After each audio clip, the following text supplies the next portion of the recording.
दोस्तों, मैं फराज मलिक देश और दुनिया की कुछ खबरों के साथ एक बार फिर से आपके सामने हाजिर हूं। इस रिपोर्ट में हम बात करेंगे इजराइल, फिलिस्तीन और हमास की।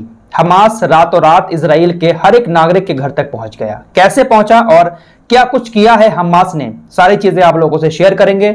साथ ही साथ रजब तैयब एर्दोगान की तरफ से भी एक बड़ा बयान और सामने आया है।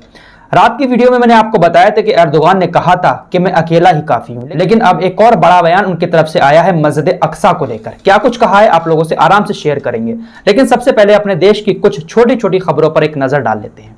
छोटी छोटी खबरें हैं, हम चीखम चिल्ली करके इनको बड़ा नहीं बनाएंगे, छोटी खबरों को छोटे तरीके से ही सुनाते हैं। तो अगर आप हमारे साथ जुड़ना चाहते हैं तो चैनल को सब्सक्राइब कर सकते हैं। पहली खबर कंगना रनौत को लेकर है। आप सभी लोग जानते हैं कि अपना पूरी तरीके से ये दिमागी संतुलन खो बैठती हैं, क्या कह देती हैं कुछ समझ ही नहीं आता है। अब इनकी तरफ से एक नया बयान सामने आया है। वैसे मैं इसको शामिल तो नहीं करना चाह रहा था अपनी इस वीडियो में, लेकिन इनके जो चाहने वाले हैं उनको दिखाना जरूरी है कि उनकी झांसी की रानी के अंदर कितना दिमाग है।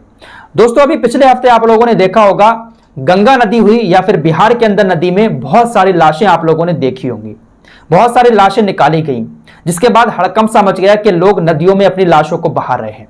तो इन्हीं लाशों को लेकर महारानी ने एक बयान दिया है। कहा है कि गंगा में तैरती लाशें नाइजीरिया की हैं, सड़क पर ऑक्सीजन लेती महिला का वीडियो कोरोना काल का ही नहीं है। कंगना रनौत यानी इन्होंने कहा कि ये जो लाशें निकली हैं, ये जो लाशें दिखाई जा रही हैं सोशल मीडिया पर और मीडिया पर, ये अपने देश की थोड़ी ना है, ये तो नाइजीरिया की हैं।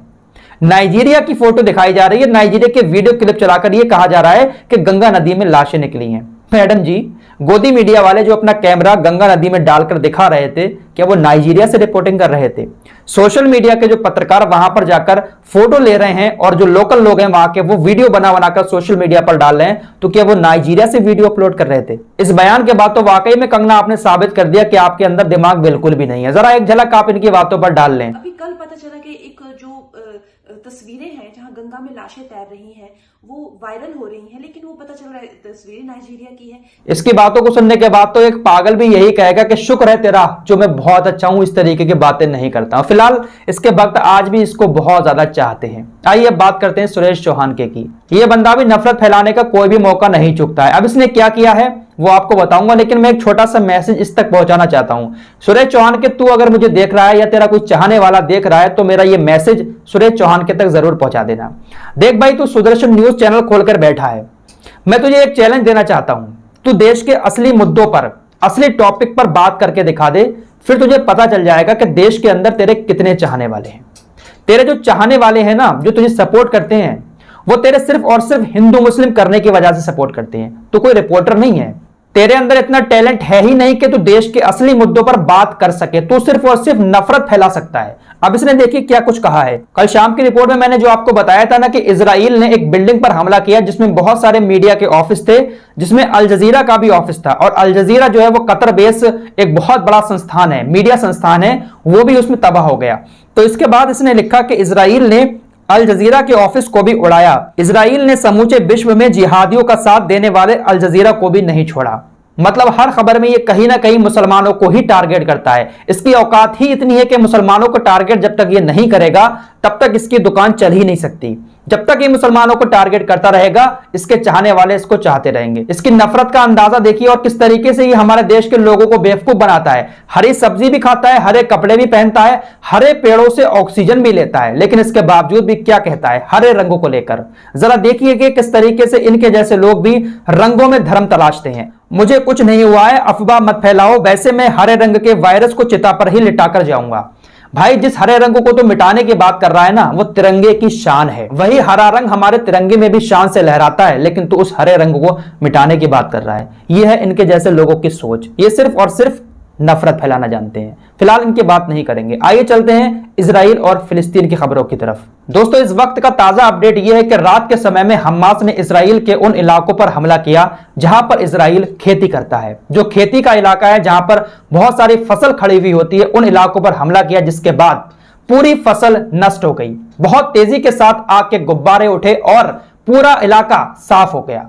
वो वीडियो अगर आप देखना चाहते हैं तो इंस्टाग्राम पर जाकर देख सकते हैं, लिंक डिस्क्रिप्शन में दिया हुआ है और इस वीडियो के कमेंट में पहला जो पिन कमेंट है वहां पर भी इंस्टाग्राम का लिंक है। सारी वीडियो मैं वहां पर अपलोड कर देता हूं, जो भी न्यूज में आपको बताता हूं। कल रात की रिपोर्ट की भी सारी वीडियो इंस्टाग्राम पर मौजूद है, आप वहां पर जाकर आराम से देख सकते हैं। यहां पर मैं सॉरी अपलोड नहीं कर सकता क्योंकि वीडियो खत्म कर देगा यूट्यूब। जहां पहला हमला हमास ने इजराइल के खेतीबाड़ी वाले इलाकों में किया, वहीं दूसरा हमला एक बहुत बड़ा साइबर अटैक इजराइल के लोगों पर किया है। हमास हर एक नागरिक के घर तक पहुंच गया।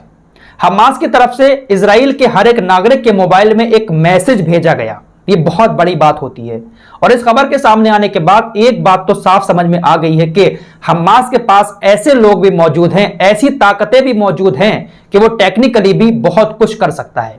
किसी के मोबाइल में मैसेज भेजना एक बहुत बड़ी बात होती है। पूरे देश के नागरिकों के हर एक मोबाइल में मैसेज गया और उस मैसेज में लिखा था कि जितनी जल्दी हो सके हमारी जमीन को छोड़कर चले जाओ। चैनल 13 जो इजराइल का चैनल है, इस खबर को उसने दिखाया है। बहुत सारे लोग आएंगे यहां पर कहेंगे कि फेक खबर चला रहा है। आपके सामने स्क्रीन पर वो मैसेज भी मौजूद है और नीचे हमास का नाम भी लिखा हुआ और बाकायदा इस खबर को इजराइल के चैनल 13 ने दिखाया है। तो एक बात तो समझ में आ चुकी है कि इजराइल के ऊपर इस बार हमास काफी ज्यादा भारी पड़ने वाला है। अब जमीन की बात चली है तो आइए एक नक्शे के माध्यम से आपको समझाने की कोशिश करते हैं कि इजराइल ने फिलिस्तीन के ऊपर किस तरीके से कब्जा किया है। इजराइल को बसाने वाला भी फिलिस्तीन है, यानी मुसलमान ही है। वो बहुत लंबी बात है, फिर किसी दिन आराम से बताएंगे, लेकिन आपको नक्शे के माध्यम से समझा देना चाहते हैं। 1946 में आपको पहला नक्शा देखिए। 1946 में जितना भी ये हरे कलर का एरिया दिख रहा है ये पूरा फिलिस्तीन हुआ करता था। इसके बाद 1947 में एक जंग हुई फिलिस्तीन और इजराइल के बीच। तो ये जितना भी सफेद कलर का एरिया आपको दिख रहा है दूसरे वाले नक्शे में, इतनी जमीन पर इजराइल ने कब्जा कर लिया। उसके बाद 1947 में एक जंग होती है और ज्यादा जमीन पर इजराइल कब्जा कर लेता है।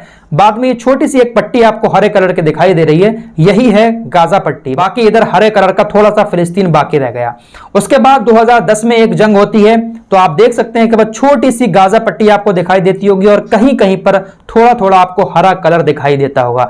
यही बचा है बस अब फिलिस्तीन। तो अब इजराइल ने ये जो जंग छेड़ी है इसका मकसद यही है कि किसी भी तरीके से फिलिस्तीन को उकसाकर इस जमीन पर भी कब्जा किया जाए, गाजा पट्टी पर, और ये जो बचा कुचा फिलिस्तीन बचा है इस पर भी इजराइल कब्जा करना चाहता है। और जितनी बार भी इजराइल ने हमला किया है और जमीन को कब्जे में किया है तो यही कहा है कि हमारे ऊपर फिलिस्तीन की तरफ से हमला किया गया, हमने अपने सेल्फ डिफेंस में यानी बचाव में हमले किए हैं और इसी की आड़ में उसने पूरे फिलिस्तीन को कब्जे में कर लिया। लेकिन इस बार हमास काफी ज्यादा भारी पड़ रहा है, तो इस बार बड़ा मुश्किल का सामना करना पड़ेगा इजराइल को इस जमीन को लेने के लिए। अब चलते हैं रजब तैयब एर्दोगान की तरफ। आपको मैंने कल ही बताया था कि रजब तैयब एर्दोगान ने कहा कि मेरे साथ कोई भी देश नहीं आएगा, लेकिन इसके बावजूद भी मैं अकेला लड़ूंगा।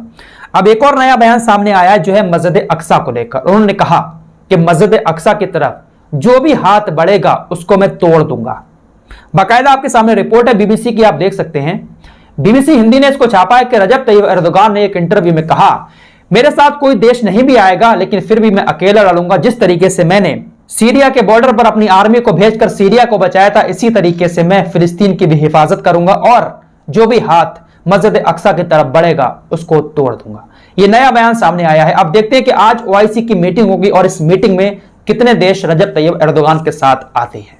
तो जैसे ही कोई अपडेट आएगा आपके सामने लेकर सबसे पहले हाजिर हो जाऊंगा।